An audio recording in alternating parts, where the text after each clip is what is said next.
concepto que es base y es algo difícil de describir.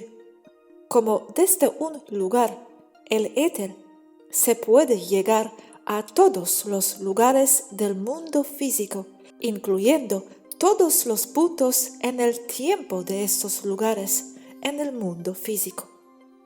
Si se está en el éter, como desde el éter se está manifestando todo lo que hay, entonces solo es un punto de vista, que en este caso, un punto de vista es el equivalente a una frecuencia. Solo cambias tu punto de vista, frecuencia, desde el éter y ya estás donde y cuando deseabas. No hace falta viajar ni moverse.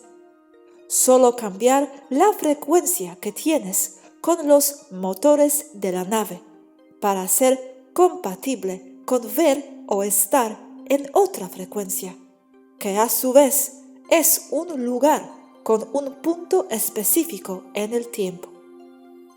Todo existe de manera como sobrepuesta y solo se percibe un lugar y posición temporal cuando se tiene una compatibilidad energético-frecuencial. Es comparable a estar en un cuarto oscuro. Hay objetos en ese cuarto que solo se pueden ver con cierto filtro de luz.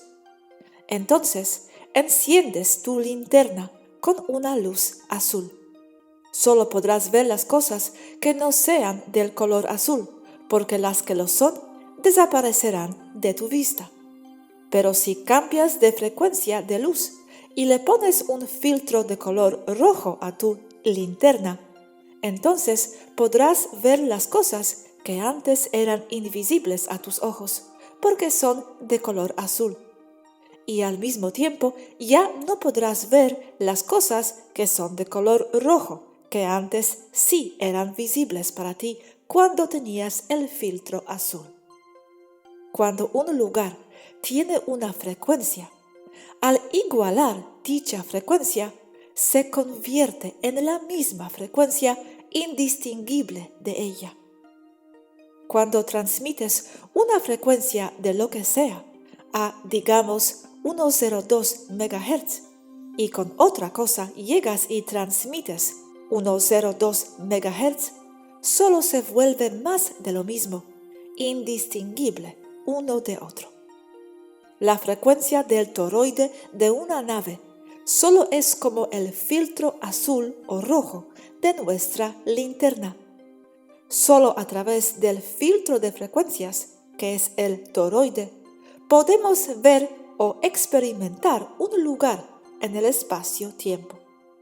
Solo encendemos nuestro filtro azul y percibimos al estar en las Pléyades R, y con los motores lo cambiamos por el filtro rojo y de repente percibimos estar en la Tierra. Nada ha cambiado, solo es nuestra percepción lo que modifica lo que vemos. Tienes un aparato de radio o estéreo para escuchar música. Sintonizas el 102.5 FM y escuchas a Richard Wagner. Le das vuelta a la perilla y sintonizas 92.4 FM y escuchas música pop. Ya estaban ahí las dos cosas, en el mismo espacio. Solo es el filtro de tu atención lo que te permite escuchar a Wagner o a la música pop. Como si tu aparato de radio estéreo fuera tu nave, pero el aparato no se mueve, no va a ningún lado. La nave tiene un mapa de frecuencias exactas en su ordenador. A voluntad se envuelve a sí misma dentro de un toroide de alta energía, con el principio de frecuencias dominantes.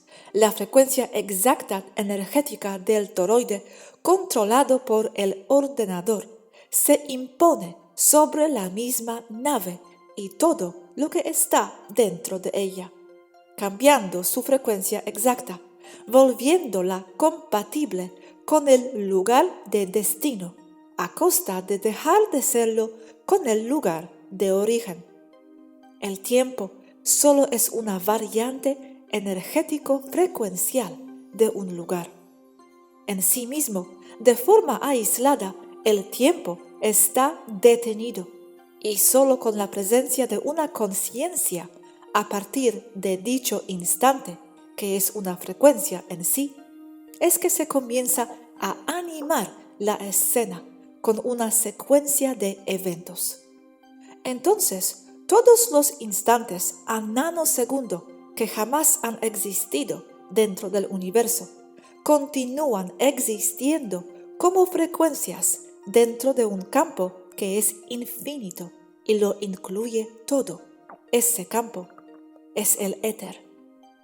Cada instante en el tiempo es como una fotografía fija en el tiempo, eventos detenidos como en un carrete de cine, fotografías aisladas, inmóviles, sin sentido, sin secuencia, solo unas muy parecidas a otras, todas dentro del éter, sin tiempo, solo son posiciones fijas, eternas, que componen el todo, que es la fuente, el yo unificado, éter.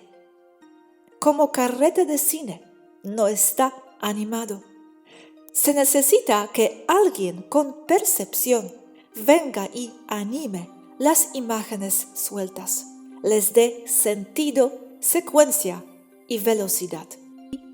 Cada hoja de papel es un lugar en el espacio-tiempo, es fijo, no hay tiempo, solo es. El viajar en nave a una posición en particular es solo el ser compatible con una u otra hoja de papel ahí.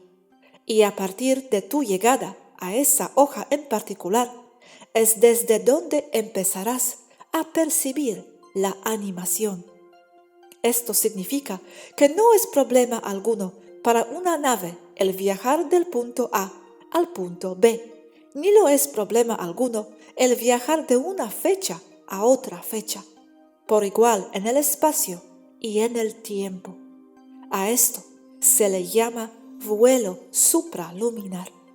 Excede la velocidad luz por cantidad de factores incalculables, pues resulta un proceso o salto instantáneo, sin importar distancias ni fechas en el mundo o lado físico del universo. En sí, no es tan difícil de comprender una vez que se entienden estas cosas. Solo necesitas un mapa de frecuencias a detalle y un aparato que cambie y te cambie a ti de frecuencia con precisión. Svaru, hablas del observador, como anima todo con su percepción, pero aún me quema la pregunta, ¿de dónde aparece el observar mismo? Ese algo que somos, observando y animando todo. ¿Cómo se produce el proceso de observar, de la conciencia misma con la capacidad de observar, autoconciencia misma? El mismo proceso de estar consciente, tener conocimiento de tu misma existencia, confiere un proceso que implica contraste de una u otra forma. Si se es el todo, todo está presente en el todo.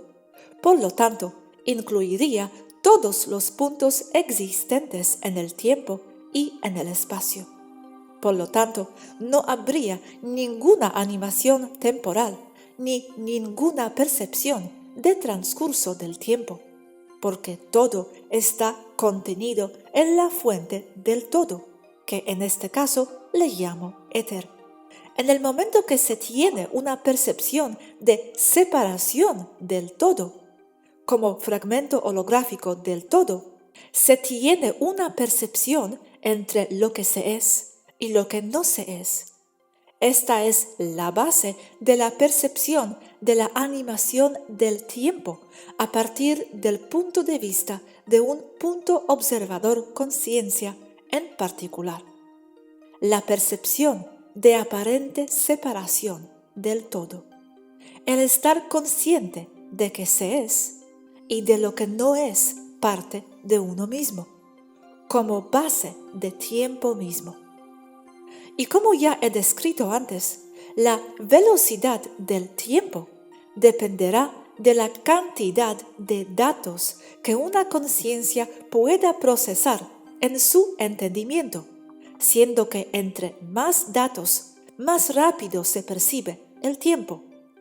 Como ejemplo de esto, un niño pequeño percibe el tiempo como algo mucho más lento que un adulto, porque está procesando menos datos que el adulto. Sin embargo, el acelerar aún más la cantidad de datos perceptibles por la conciencia, se llega a un punto en el que se produce una unificación de la percepción temporal, creando una nueva ilusión de presencia en una densidad. Ilusión, porque eso es una densidad. Se cambia de densidad a una más alta, en donde se procesan más datos, más percepción. Sin embargo, si lo comparas de una otra forma con la velocidad de percepción del primero punto comparativo, encontrarás que hay un desliz temporal muy acentuado, como en el caso entre Temer, Erra y la Tierra, que es de 4.6 días en la Tierra por 1 en Temer, Erra. Sin embargo, la percepción de la duración de un día en uno u otro lugar es básicamente el mismo. Solo es la percepción, digamos que promedio de la matrix colectiva formada por las conciencias individuales que existan en un lugar, reino o densidad en específico, y de los cuales no podemos tener una percepción de que se está viviendo más o menos rápido en cuanto a la duración de una unidad del tiempo, si no lo comparamos directamente con otro lugar en específico, en este caso la Tierra versus Temer, por ejemplo. ¿Y qué produjo la percepción de esta aparente separación del todo que mencionas? Se dice que la fuente original, el todo, se fragmentó porque era la única manera de poder seguir en expansión, que viene siendo lo único que desean todos los organismos con conciencia. ¿Pero por qué o cómo sucede esto exactamente? Si el gran éter, la fuente original, universo, o como le llamen lo es todo, comprende todo, todo es parte de lo mismo, en forma unificada, sin dejar nada atrás, todo incluyente.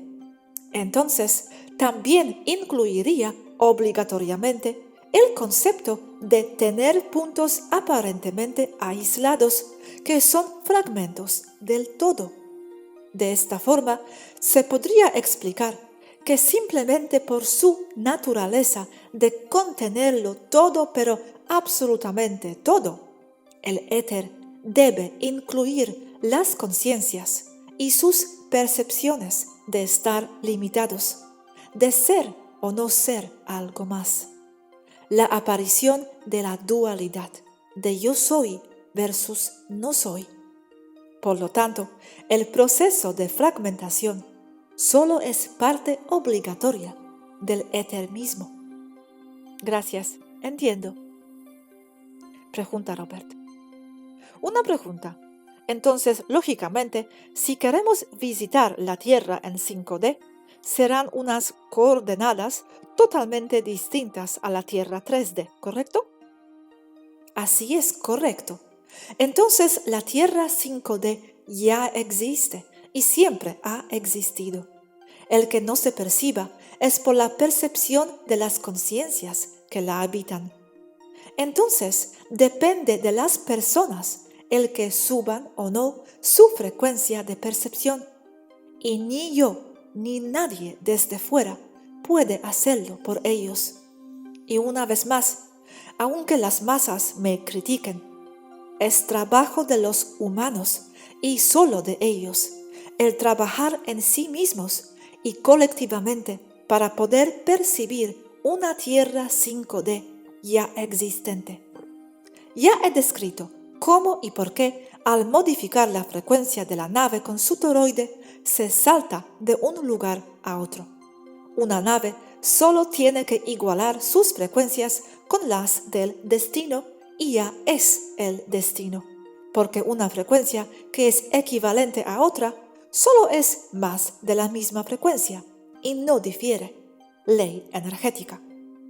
Una nave grande, de casa o superior, hablo de Taijeta, funciona combinando tres formas de vuelo, con dos medios de propulsión, gravitatoria, acción-reacción y toroide de alta energía para vuelo supraluminar.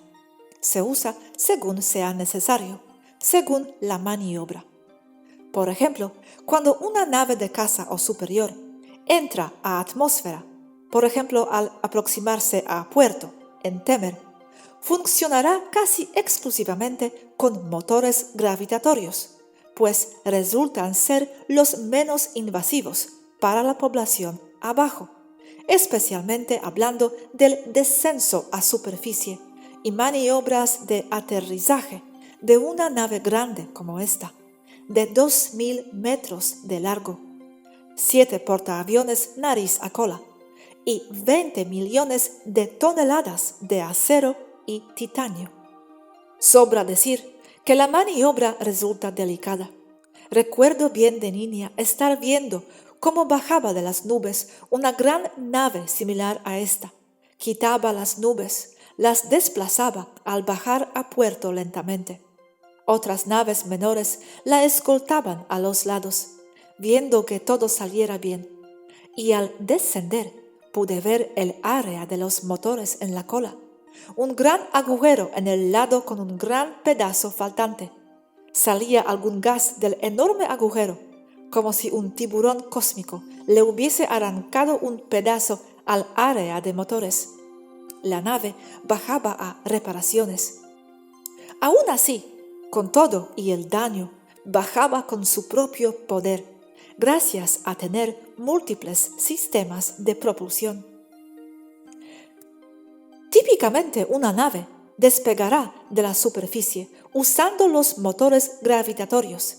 Ya en altura, como de 20.000 o más, encenderá los jets de plasma grandes y con ellos saldrá de la atmósfera y tomará velocidad hasta unos 40 o 50.000 kilómetros por segundo, en donde se encenderá el toroide y saltará al hiperespacio, al éter. Al descender del hiperespacio, apagará el toroide y descenderá de entre unos 100.000 a 50.000 kilómetros por segundo, encendiendo ya sea motores frontales de jet de plasma a manera de retrocohetes o usando motores gravitatorios a manera de frenar la nave.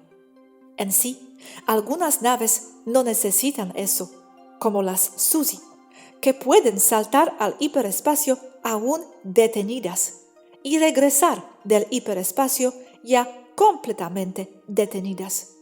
De igual manera, las naves clase Suzy tienen una tecnología de punta que las separa de otras clases de naves aún de Taijeta, haciéndolas las más avanzadas.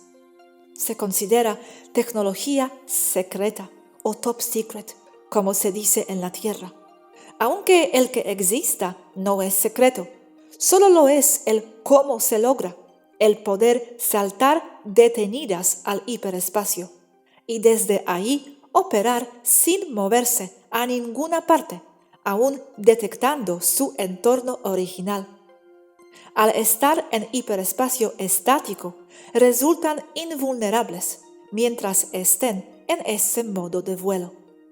Desde ese modo de vuelo pueden estar presentes en cualquier lugar, recopilar inteligencia, extraer personal de la superficie, atravesar paredes, pues la materia dura no las detiene, o inclusive realizar ataques con su armamento, todo siendo indetectables e invulnerables.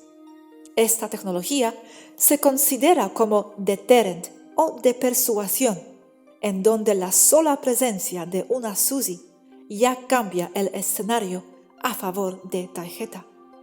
Pero la tecnología es sabida que existe y que tarjeta la tiene, pero nadie más, siendo con esto las naves clase Suzy extremadamente peligrosas.